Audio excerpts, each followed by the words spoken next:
नमस्कार श्रोते हो, मी अर्चना रवींद्र शिर्के माऊली कथाकथनमध्ये तुमचं पुन्हा एकदा स्वागत करते.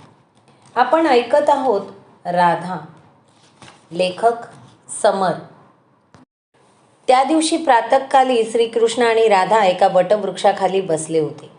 पक्ष्यांचं गुंजन कानी पडत होतं. वृक्षाच्या लांब फांद्यांवर अनेक बसले होते पक्षी. गार आणि मंद वारा त्यांच्या अंगाला स्पर्श करत होता.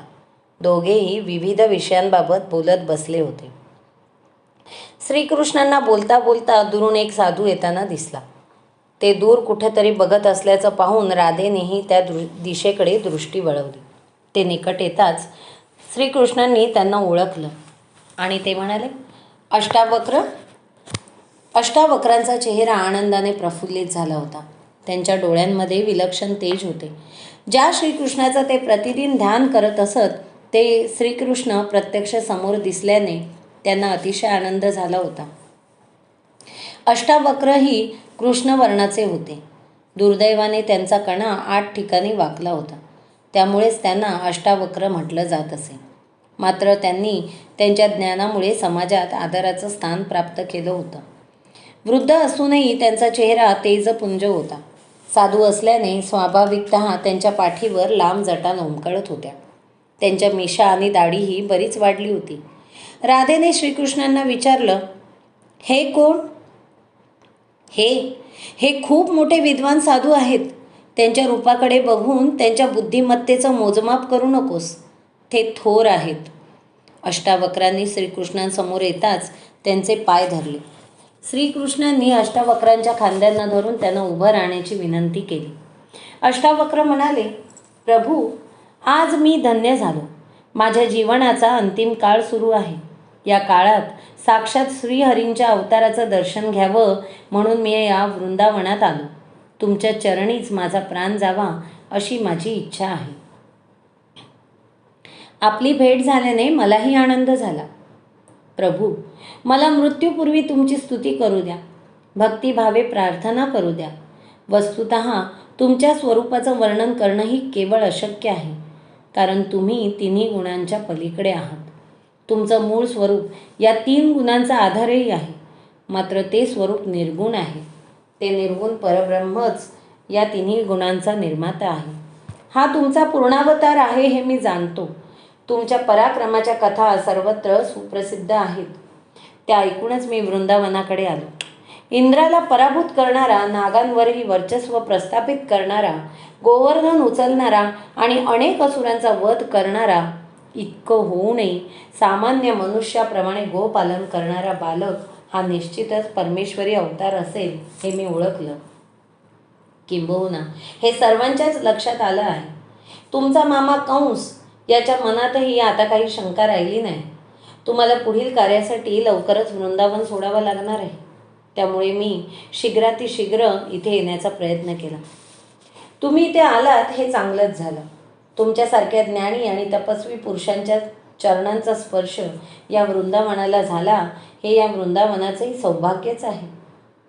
श्रीकृष्णाचं वाक्य ऐकून अष्टावक्रांच्या डोळ्यांमधून अश्रूंच्या धारा वाहू लागल्या. श्रीहरी, तुम्ही किती थोर आणि दयाळू आहात. माझ्या सर्व सिद्धींचं बीज तुम्हीच आहात. मी त्या बीजाचा एक अंशही जाणू शकत नाही. मात्र तरीही तुम्ही मला ज्ञानी म्हणत आहात. हेच तुमचं मोठेपण आहे. मीच काय, वेद सुद्धा तुम्हाला पूर्णपणे जाणू शकले नाहीत. हे वज्रेश्वरा, तुम्ही वेदांचा हे स्वामी आहात. सर्व देवता तुमच्या छत्रछायेखाली या सृष्टीला चालवत आहेत. आणि आज तुमच्यासह राधा राणींचं दर्शन झाल्याने मी धन्य झालो. त्यासुद्धा तुमच्यासह या सृष्टीचं सृजन आणि संचलन होण्यास कारणीभूत आहेत. मी त्यांनाही मनोभावे वंदन करतो. हे अष्टावक्र मुनी, तुमचं कल्याण हो. हा तुमच्या जीवनाचा अंतिम दिवस आहे हे मी जाणतो. तुम्हाला निश्चितच सद्गती प्राप्त होईल. मुक्तीचा मार्ग तुम्ही बऱ्याच काळापूर्वी जाणला आहे. त्यानुसार आचरणही केलं आहे. आत्मज्ञान कसं प्राप्त होतं, जन्ममृत्यूच्या चक्रातून कसं मुक्त होता येतं आणि वैराग्य कसं प्राप्त होतं याबाबत तुम्ही वर्षानुवर्ष चिंतन केलं आहे. मुनिवर, हे प्रश्न मनुष्याच्या मनातले मूलभूत प्रश्न आहेत. या प्रश्नांचं उत्तर शोधण्याची इच्छा मनात येणं हाच विषयांपासून दूर जाण्याचा पहिला संकेत आहे. राधा म्हणाली, अर्थातच मुनिवर, तुम्ही कित्येक वर्ष भक्तिभावाने तपश्चर्याही केली आहे, ती अवश्य सफल होईलच. प्रभू, हे एक वरदानच आहे. तुमचं ध्यान करूनच मला हे ज्ञान प्राप्त झालं, त्यामुळे मी हे ज्ञानही तुम्हालाच अर्पण करतो. आता मला आज्ञा द्या. अहो, राधा व्यथित झाली. श्रीकृष्णाने अष्टावक्रांचा प्राण जाऊ नये म्हणून प्रयत्न करावा असं तिला वाटत होतं. अंतिमतः ती एक युवती होती आणि तिचं हळवं मन अष्टवक्रांचा मृत्यू टाळण्यासाठी प्रयत्न करण्याची सूचना देत होतं. पण अष्टवक्रांसमोर तिला स्पष्टपणे तसं सांगताही आलं नाही. अष्टवक्रांनी कृष्णाभोवती एक प्रदक्षिणा घेतली, श्रीकृष्णाच्या चरणांना अंतिमतः वंदन केलं आणि तिथेच देह ठेवला. अष्टवक्रांचा प्राण अनंतात विलीन झाला. अष्टवक्रांचा देह श्रीकृष्णाच्या चरणाजवळच पडला होता. श्रीकृष्ण म्हणाले, अष्टावक्र मुनींच्या पार्थिवावर आपण अंत्यसंस्कार करायला हवे. श्रीकृष्णांनी स्वतः अंत्यसंस्कारासाठी चिता रचली. त्यांनी स्वतःचं सर्व विधी केले आणि अष्टवक्राचा देह चितेवर ठेवला. त्या क्षणी श्रीकृष्णांच्या डोळ्यात अश्रूही तरळत होते. श्रीकृष्णांनी दुःखी अंतकरणाने चितेला अग्नी दिला ते पाहून राधेला अधिकच आश्चर्य झालं. कारण अष्टवक्रांशी बोलताना अष्टवक्रांचा हा अंतिम दिवस असल्याचं आपल्याला माहीत आहे असं श्रीकृष्ण म्हणाले होते. त्यावेळी ते दुःखी वाटत नव्हते, कारण मृत्यूचं दुःख आणि भय परमात्म्याला स्वाभाविकता स्पर्श करू शकत नाही. मृत्यूसुद्धा त्याने निर्माण केलेली एक व्यवस्था आहे. मग तरीही श्रीकृष्णांच्या डोळ्यात अश्रू का आले? राधेला त्या प्रश्नाचं उत्तर हवं होतं. सायंकाळी राधा आणि कृष्ण पुन्हा भेटले. तेव्हा राधेने तो प्रश्न विचारला. ती म्हणाली, नाथ, अष्टावक्र मुनी कोण होते? त्यांचा परिचय तुम्ही दिला, मात्र अजून बऱ्याच गोष्टी मला माहीत नाहीत असं मला वाटतं. कारण सहसा कुणाच्या मृत्यूनंतर तुमच्या डोळ्यात अश्रू दिसत नाही. कारण आत्मा हा अमर्त्य आहे हे तुम्ही जाणता. मग आज तुमच्या डोळ्यात अश्रू कसे आले? बरं, एवढंच नाही, माझ्या मनात अजून अनेक प्रश्न आहेत. अष्टावक्र मुनीचं शरीर असं वाकडं का होतं? त्यांची उंचीही लहान होती, मात्र तरीही त्यांचा चेहरा अतिशय तेजस्वी दिसत होता. ज्या अर्थी तुम्ही स्वतः त्यांच्या पार्थिवाला अग्नी दिला, त्या अर्थी ते निश्चितच पुण्यवान असतील. मला या प्रश्नांची उत्तरं हवी आहेत. राधे, ती कथा खूप मोठी आहे. ती अत्यल्प वेळात कशी सांगू? मी ऐकायला तयार आहे. जे सांगणं शक्य असेल ते सांगा. मला त्यांच्या कथेचा सार समजला तरीही चालेल. मग ऐक. तू हे जाणतेस की असित मुनी प्रचेता मुनींचे पुत्र होते. असित मुनींनी आपल्या पत्नीसह पुत्र प्राप्तीच्या इच्छेने दीर्घकाळ तपश्चर्या केली, पण तरीही पुत्रप्राप्ती न झाल्याने ते दुःखी होते. त्यांना कोणीतरी सांगितलं, मुनिवर, तुम्ही भगवान शंकराकडे जा आणि त्यांची स्तुती करा, तेच तुम्हाला वरदान देतील. हा सल्ला ऐकून असित मुनी पत्नीसह शिवलोकात गेले आणि हात जोडून भक्तिभावाने महादेवांची स्तुती करू लागले. भगवान शंकराचं महात्म्य तू जाणतेसच. त्याचाच असित मुनींनी पुनरुच्चार केला. महादेवांची आराधना केल्यावर महादेव प्रसन्न झाले व त्यांनी असित मुनींना दर्शन दिलं. भगवान शंकरांना बघताच असित मुनींच्या डोळ्यातून आनंदाश्रू वाहू लागले. आता निश्चितच पुत्रप्राप्तीचा वरदान मिळेल हा विचार करून ते आनंदित झाले. भगवान शंकर म्हणाले, हे मुनी, तुम्ही संयम बाळगला पाहिजे. मला तुमची इच्छा माहीत आहे. विवाहानंतर अद्याप पुत्र झाला नाही म्हणून निराश होऊ नका. मी तुम्हाला वरदान देतो की तुम्हाला माझ्यासारखाच पुत्र होईल. तुम्हाला मी सांगतो त्याप्रमाणे उपासना करावी लागेल. मी तुम्हाला एक मंत्रही देतो. त्या मंत्राची अधिष्ठाता देवता तुम्हाला वर देण्यासाठी तुमच्यासमोर उपस्थित होईल. असित मुनी आणि त्यांची पत्नी भगवान शंकरांना नमस्कार करून निघून गेले. पुढे काय झालं? भगवान शंकरांनी सांगितल्यानुसार असित मुनी आणि त्यांच्या पत्नीने अनेक वर्ष जप केला. त्या दरम्यान एकदा तुझीही त्यांच्याशी भेट झाली होती. तुला आठवतं? विहार करताना तू एका मुनींना आशीर्वाद दिला होतास. तुम्ही मनोभावे तप करत आहात. तुम्हाला निश्चितच खूप ज्ञानी पुत्र प्राप्त होईल हे वरदान देऊन तू पुन्हा माझ्याकडे गोलोकात आली होतीस. हो, असित मुनींना मी भेटले होते. ते माझ्या स्मरणात आहेच. त्यानंतर काही काळाने असित मुनींना खरोखर पुत्र प्राप्त झाला. तो अतिशय देखणा होता. त्याचं नाव असित मुनींनी देवल असं ठेवलं. देवल पुढे महात्मा झाला. सुयज्ञ राजाची कन्या रत्नमालावती हिच्याशी देवलचा विवाह झाला. मात्र प्रदीर्घ काळ पत्नी समवेत राहिल्यानंतरही देवल मुनी प्रपंचापासून अलिप्तच होते. ते सर्व भौतिक सुखांचा त्याग करून तपस्येत मग्न असायचे. त्यांना केवळ एक पुत्र होता. एका रात्री देवल मुनी घराबाहेर पडले आणि अंधारातच तपश्चर्येसाठी गंधमादन पर्वतावर गेले. त्यांच्या पत्नीला जाग आली. तेव्हा पती न सांगताच निघून गेल्याचं पाहून ती दुःखी झाली, रडू लागली. अनेक वर्ष पती संसारापासून अलिप्त राहत असल्याने ती आधीच दुःखी होती. त्या दुःखात पतीच्या पलायनाने भर घातली. तिने ऐन तारुण्यात अन्न पाण्याचा त्याग केला. तिचा मृत्यू झाला. त्यांच्या मुलाने तिच्या पार्थिवावर अंत्यसंस्कार केले. देवलांची तपश्चर्या सुरूच होती. बिचारी, तिच्या हतबलतेने तिचा प्राण घेतला. हो, पुढे काय झालं ते ऐक. एके दिवशी रंभाने देवल ऋषींना पाहिलं. तिच्यात कामाग्नी प्रज्वलित झाला. तिने देवलांना तसं आवाहनही केलं. रंभेची विनंती न स्वीकारून देवल म्हणाले, रंभे ऐक, मी माझ्या पत्नीचाच त्याग केला आहे. जो पुरुष आपल्या पत्नीचा त्याग करून तपश्चर्या करताना दुसऱ्या स्त्रीशी संबंध प्रस्थापित करतो त्याची प्रतिष्ठाही त्या क्षणीच धुळीस मिळते. अशा कुकर्मामुळे त्याची तपश्चर्याही फोल ठरते. तप करणाऱ्या पुरुषाच्या संपत्ती, सत्ता आणि शरीर सुखाशी काहीच संबंध नाही.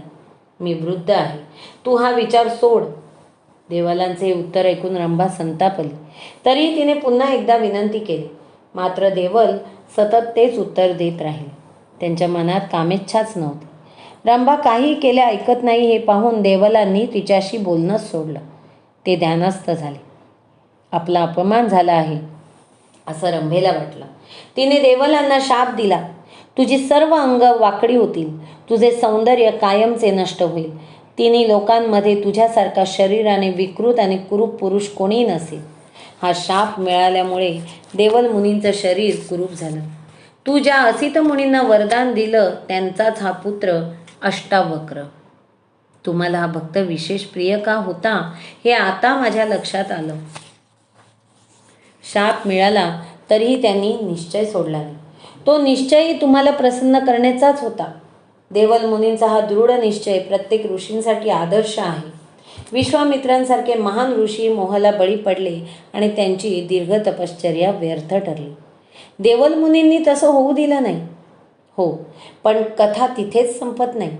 रंभेकडून शाप मिळाल्यानंतर जेव्हा देवलांनी डोळे उघडले आणि त्यांनी एका सरोवरात जाऊन आपलं प्रतिबिंब पाहिलं तेव्हा त्यांना त्यांचं विद्रूप झालेलं शरीर दिसलं. ते शरीराच्या ज्या भागाला हात लावून बघत होते तो प्रत्येक भाग विद्रूप झाला होता. पाठीचा कणा 8 ठिकाणी वाकला होता. ते पाहून देवल मुनी अतिशय दुःखी झाले. त्यांच्या मनात जगण्याची इच्छाच उरली नाही. त्यांनी अग्नी प्रज्वलित केला आणि स्वतःला अक्षरशः जाळून घेण्यासाठी ते उद्युक्त झाले. पण तेव्हाच मी त्यांना दर्शन दिलं आणि त्यांना थांबवलं. तपश्चर्या सुरू ठेवली तर मी तुम्हाला पुन्हा अवश्य दर्शन देईन असं आश्वासन दिलं. त्या आश्वासनामुळेच ते थांबले. अन्यथा त्या दिवशी अनर्थ झाला असता. त्यांना मी नकळत अष्टावक्र या नावाने संबोधलं आणि तेव्हापासून ते स्वतः अष्टवक्र मुनी म्हणूनच संबोधू लागले. तुम्ही भक्तांची अशी काळजी घेता म्हणूनच सर्व देवतांनाही आदरणीय आहे आणि आदर्श वाटतात. ते देवल मुनीही धन्य आणि तुम्हीही धन्य. राधे, त्यानंतर कित्येक वर्ष अष्टावक्रांनी तपश्चर्या केली. ते वृद्ध असूनही मला भेटण्यासाठी इतक्या दूर आले. त्यांचं चैतन्य आता माझ्यातच विलीन झालं आहे. अष्टावक्रांसारखं उग्र तप क्वचितच कुणी केलं असेल. त्यांनी मला प्राप्त करण्यासाठी अन्नाचाही त्याग केला होता. त्यामुळेच त्यांचा देह असा कृश झाला. मात्र रंभेकडून मिळालेल्या शापाने त्यांचा देह आधीच विद्रूप झाला असल्याने त्यांनी कधी या कृश देहाकडे लक्षच दिले नाही. त्यानंतर शरीर कितीही कृश झालं तरी त्यांना दुःख झालं नाही. प्राचीन काळात पुष्चालींच्या शापामुळे ब्रह्मदेव अपूजनीय झाले. तसेच रंभेच्या शापामुळे अष्टावक्र कुरूप झाले. मात्र आजवर अष्टावक्रहून मोठा भक्त झाला नाही. ही कथा आज प्रथमच तुमच्याकडून ऐकली. तुम्ही जे सांगितलं नसतं तर एका महात्म्याने आपल्यासमोर देह ठेवला हे मला समजलंही नसतं. तुमच्या प्रियतम शिष्याचं आज मलाही दर्शन झालं. अष्टावक्र खरोखर मला प्रिय होता. त्याचं चैतन्य आता माझ्यातच सामावलं आहे. नाथ, तुम्ही ब्रह्मदेवांना कुणीतरी शाप दिला असं म्हणालात. ती कथाही मी यापूर्वी ऐकली नाही. असं काय घडलं होतं? ही कथा गोलोकात तुमच्यापर्यंत पोहोचली नाही म्हणजे नवल आहे. हो, कथा आश्चर्यकारकही वाटते. नारद मुनी बराच काळ गोलोकात उपस्थित झाले नाहीत असं दिसतंय. त्यामुळेच ही कथा अद्याप अज्ञात असेल. का हो चेष्टा करता त्यांची? राधा स्मित करत म्हणाली. तू म्हणतेस तर नाही करत, मग तर झालं. मला ती ब्रह्मदेवांची कथाही आजच ऐकायची आहे. मला थोडक्यात ती कथा सांगाल का? माझ्या प्रिय राधेला मी नाही कसं म्हणू शकेन? ती कथा थोडक्यात सांगतो आणि त्यानंतर दोघे रासमंडपात जाऊ. सर्वच प्रतीक्षा करत असतील. हो, एकदा मोहिनीने ब्रह्मदेवांना एकांतात भेटण्याचा प्रयत्न केला. मात्र तो प्रयत्न काही यशस्वी होत नव्हता. मोहिनी एक सेविका होऊन ब्रह्मलोकात राहत होती. मात्र ब्रह्मदेव तिची विनंती मान्य करत नव्हते. एके दिवशी ब्रह्मदेवांनी कोणतंही कारण नसताना सर्व ऋषीमुनींसमोर मोहिनीची चेष्टा केली. एका अर्थी तिचा अपमानच केला. ब्रह्मदेवाचे शब्द ऐकून मोहिनी रागवली आणि तिने ब्रह्मदेवांना शाप दिला. ब्रह्मदेव, मी तुमची दासी आहे आणि तुमचा आश्रय घेण्यासाठी इथे आले. तरीही तुम्ही तुमच्या अधिकाराचा गर्व बाळगून माझी चेष्टा करत आहात. यामुळे तुम्ही दीर्घकाळ अपूजनीय होणार आहात. भगवान श्रीहरी लवकरच तुमचं गर्वहरण करतील.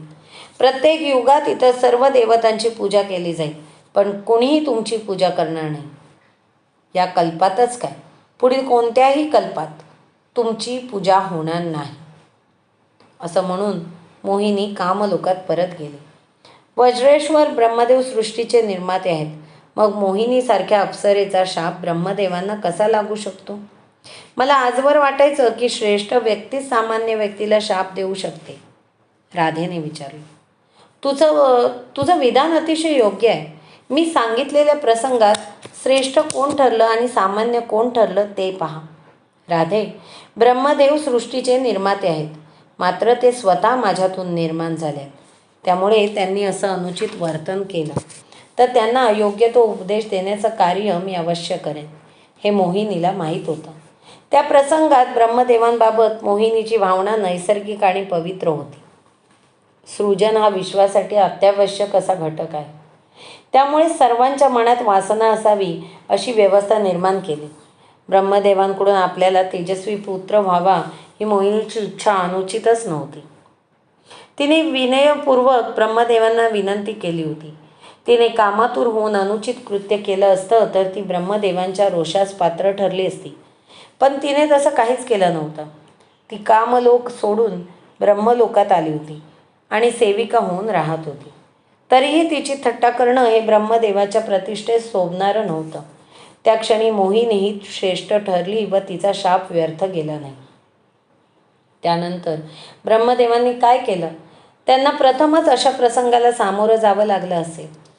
हो, तिकडे कामलोकात मोहिनीलाही वाईट वाटत होतं. सृष्टीच्या निर्मात्याला आपण शाप द्यायला नको होता असं तिला वाटलं. पण त्यानंतर काही करणं शक्य नव्हतं.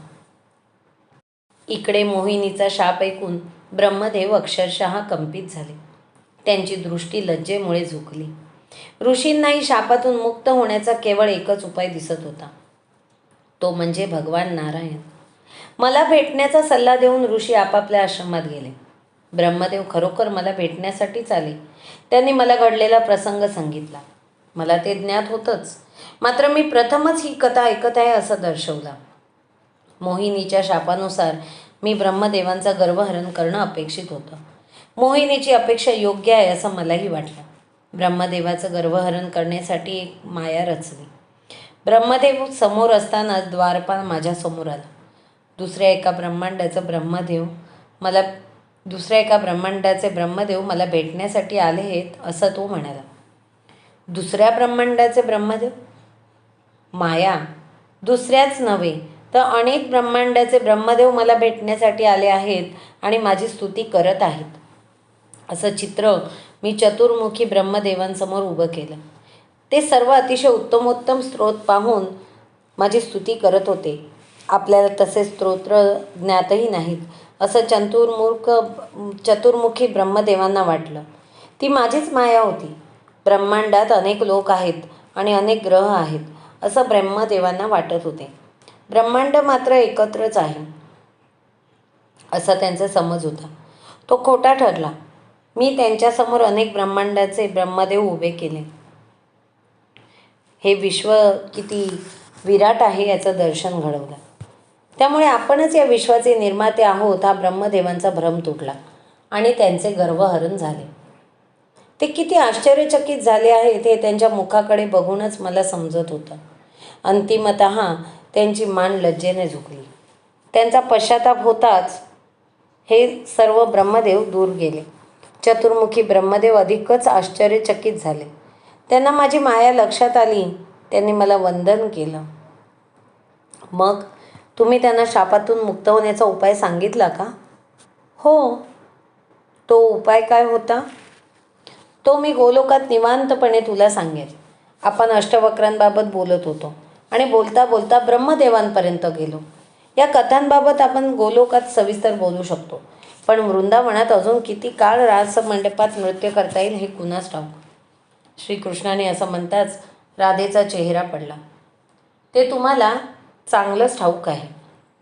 आज तुमचे परमभक्त अष्टावक्रही म्हणाले की तुम्हाला लवकरच मथुरेत जावं लागणार आहे. तुम्ही माझ्यापासून लवकरच दूर जाणार आहात. राधेच्या डोळ्यात टचकन पाणी आलं. प्रिये, ते सत्य तुला आज नव्याने कळत आहे का? कधी ना कधी मला वृंदावन सोडावं लागणार आहे हे तुला माहीतच होतं. एखादी दुःखद गोष्ट माहीत असली म्हणजे दुःख होत नाही असा काही नियम नाही. आज अष्टावक्रांना सद्गती लाभणार आहे हे तुम्हालाही माहीत होतंच, पण त्यांना अग्नी देताना तुमच्या डोळ्यातही अश्रू आलेच ना. नेहमी कृष्णाच्या वाक्यामुळे राधा निरुत्तरित होत असे, मात्र त्या दिवशी राधेच्या या वाक्यामुळे श्रीकृष्ण निरुत्तरित झाले. तुझं बोलणंही योग्यच आहे, मात्र मी तुला अजून कोणत्या पद्धतीने समजावू? तुझ्यापासून दूर जाणं हे मला आवडणार नाहीच, मात्र मला तुझ्यापासून का दूर जावं लागणार आहे हे मात्र आपण दोघंच जाणतो. त्या क्षणी तू संयम बाळगला असता. हो, ती माझी सर्वात मोठी चूक आहे. खरं तर मी तसा संशय घेतला म्हणूनही मी या शिक्षेस पात्र आहे. मनात असूया आणि निर्माण झाल्याबाबत मी अंतःकरण शुद्धीसाठी स्वतःचीही शिक्षा स्वतः दिली असती. त्यामुळे मीच स्वतःवर ही वेळ आणली आहे.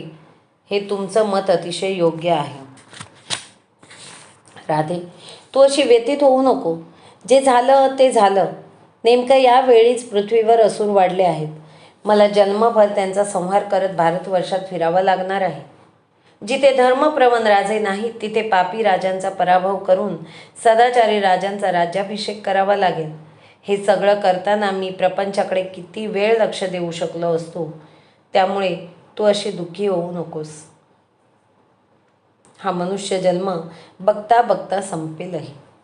हो, मी असा वारंवार धीर सोडायला नको. मी मनाला भविष्यासाठी तयार करतेच आहे.